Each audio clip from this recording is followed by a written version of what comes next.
What's good, ladies and gentlemen? It's your boy, Kevin Michael Ram, back here with another APUSH review video. Today, we're going to be talking about the Cold War, a series of battles between penguins and polar bears in Antarctica over the decreasing number of fish. Now you might be thinking to yourself, that doesn't sound right. Or maybe you just think that this kid is crazy. But in both scenarios, you are correct. The Cold War was actually a period of time when tensions grew between the United States and the Soviet Union, each backed by their own allies. And of course, because we're humans, the two couldn't come to a compromise. The Soviet Union, controlled by Stalin, wanted to spread its influence throughout all of Eastern Europe, converting all those countries to communism. The United States, even though halfway across the world, knew they couldn't just let this happen. They also knew because World War II had just been completed, many nations weren't doing too hot and were desperate for help and leadership. That's when this guy, George Kennan, stepped into the scene, advocating for the policy of containment. Remember that word, it's going to be very prominent during this time. And what it means is basically, we can't let communism spread anymore to other countries.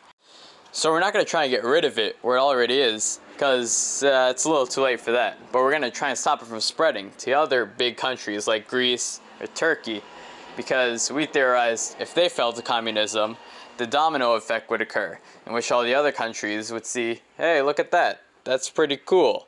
Let's go do that too, and Truman's crying in the Oval Office.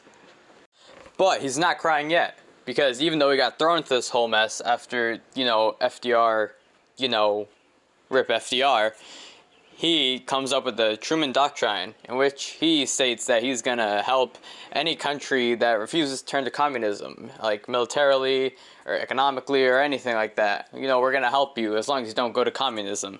That's a pretty good deal. And that's when we got another George come up in here, George Marshall, and he comes up with his own Marshall Plan.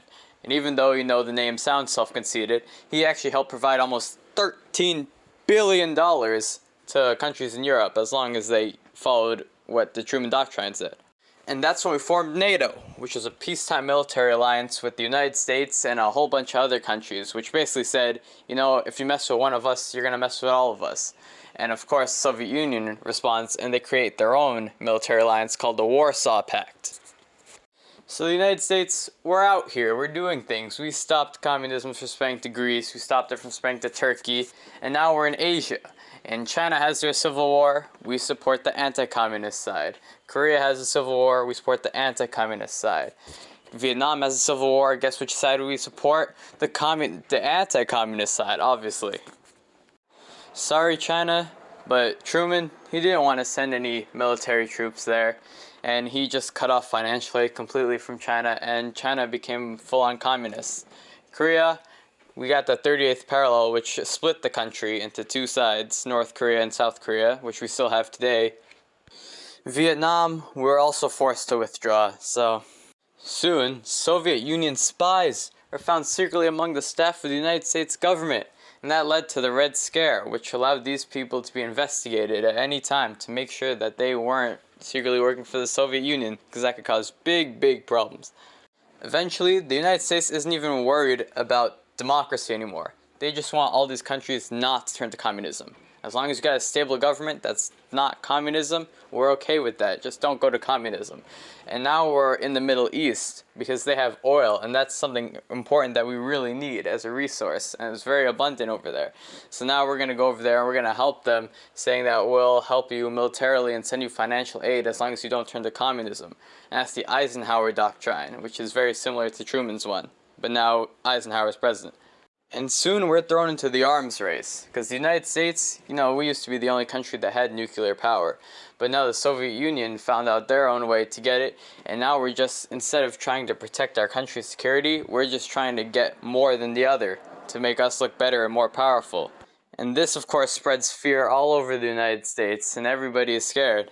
But as we kept making more and more nuclear bombs, it kept looking more immoral. But President Truman knew he had to continue it because he knew that Russia wouldn't stop, as they were already researching creating their own hydrogen bomb, which was even more powerful, so we continued.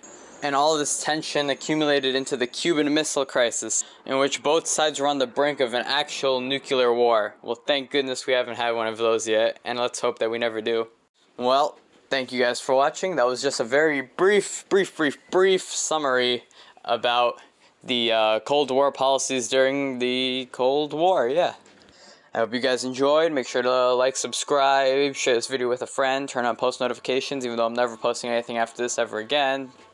And remember to drink some water.